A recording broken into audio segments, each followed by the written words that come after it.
जय श्री सीते। मैं आपको एक कथा सुना रहा हूँ। श्रेष्ठ कौन, इस शीर्षक से आपके सामने एक प्रेरणादायक कथा सुना रहा हूँ। प्रयाग के राजा कर्ण सिंह हमेशा यही सोचते रहते थे कि प्रजा मेरे बारे में क्या सोचती है। यह जानने के लिए एक बार उन्होंने अपने मंत्रिमंडल की बैठक बुलाई और मंत्रियों से पूछा। उन्होंने राजा की प्रशंसा की, परंतु राजा संतुष्ट नहीं हुए। उन्होंने प्रजा के बीच जाकर भी यही बात पूछी। प्रजा ने भी उसकी प्रशंसा के पुल बांधे, फिर भी कर्ण सिंह को संतोष नहीं हुआ। उन्होंने निर्णय किया कि वे गुप्त रूप से इस बात का पता लगाएंगे। अतः वे वेश बदलकर निकल पड़े। गांव-गांव और शहर-शहर घूमने पर यही निष्कर्ष निकला कि राजा अच्छे हैं और प्रजा सुखी हैं। इसलिए कर्ण सिंह ने निश्चिंत होकर सारथी को वापस चलने का आदेश दिया। रथ चल पड़ा। आगे एक छोटी सी पुलिया थी। उस पुलिया से एक ही रथ गुजर सकता था। तभी उन्होंने देखा कि सामने से एक दूसरे राजा का रथ चला आ रहा है। कर्ण सिंह के सारथी ने दूसरे राजा के सारथी से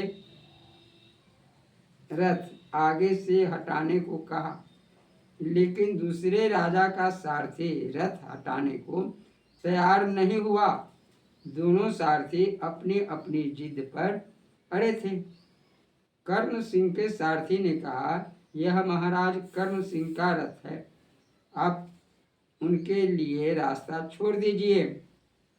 दूसरे राजा के सारथी ने कहा, यह कौशल के महाराज धर्मदेव का रथ है, वे भी किसी से कम श्रेष्ठ नहीं हैं।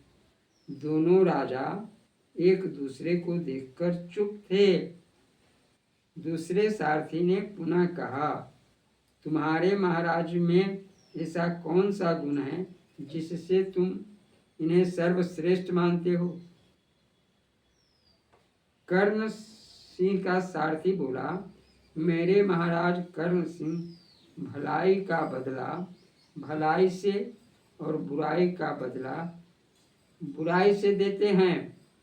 दूसरा सारथी बोला, मेरे महाराज बुराई का बदला भलाई से देते हैं और जो लोग मेरे महाराज की हानि कर जाते हैं वे उन लोगों को भी लाभ पहुंचाते हैं। राजा कर्ण से सारथियों की बातें सुन रहे थे। वे बोले, यही श्रेष्ठ राजा हैं। फिर सारथी को आदेश दिया कि वह अपना रथ आगे से हटा ले। यही राजा कर्ण सिंह का आदेश हुआ। जय श्री सीते। यह कथा अगर आपको अच्छा लगे तो इसे बार बार सुनने का प्रयास करेंगे। जय श्री सीते।